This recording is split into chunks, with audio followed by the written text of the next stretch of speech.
Peter Jacobsen has had a love affair with the golf course dating back to his youth.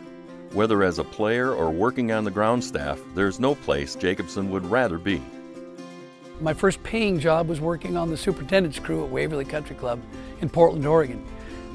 So I understand what it's like to be involved in all aspects of the game, not just from hitting shots on the fairway, but to cutting cups, mowing greens, cutting fridges, hand watering hot spots. So I feel like I'm ingrained in the fabric of the game.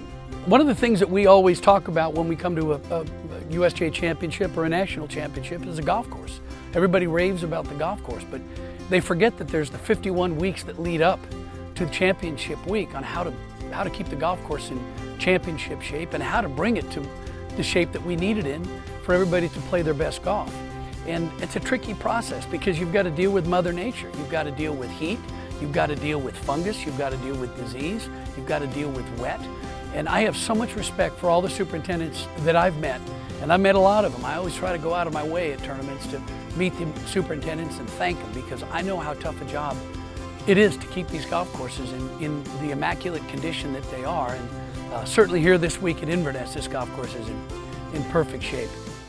For Jacobsen, as a professional golfer, it has been a natural progression from playing the game to designing courses.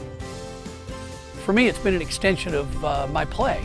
There's nothing like trying to shape a shot into a back right pin, but having a chance to go out and build some bunkers and put strategy into a design, there's something intoxicating about that.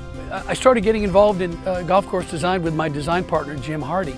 And one of the things that Jim taught me, and I quickly adhered to, was trying to have our superintendent involved in the design and build and grow in process because it's so important. So I've always adhered to the fact that we should have some fun out there. We're not curing cancer. It's not life or death on the golf course.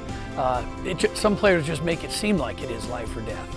It's a fun game. I still can't believe that I get to play a game for my living.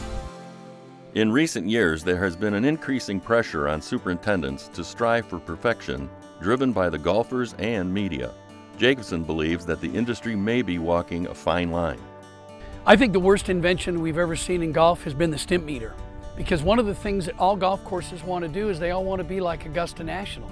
Augusta National has green speeds that are so quick that you can't bring the quick green speeds to golf courses. They were designed back in the early 1900s by architects that intended the greens to be run at a 6, 7, or an 8 on the stimp meter.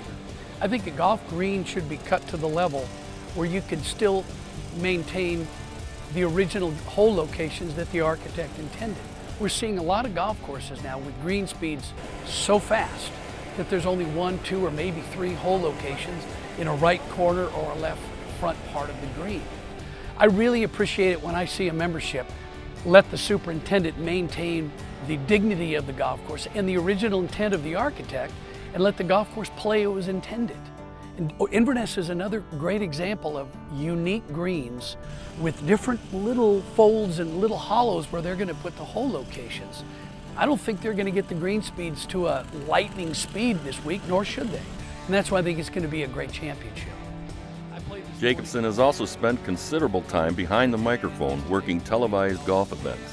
Johnny Miller says I'm too nice to the players, but I say I balance out his voice of doom. And so he comes from the voice of doom, and I try to come from the player's side. I love doing television. Now that I'm playing the Champions Tour and not playing as much and certainly not playing as well, I still want to be connected to the game, and I will be until they tell me to go away. But to be able to give the public a player's perspective on what each player inside the rope is going through is, I find that fun. I find that really, really exciting.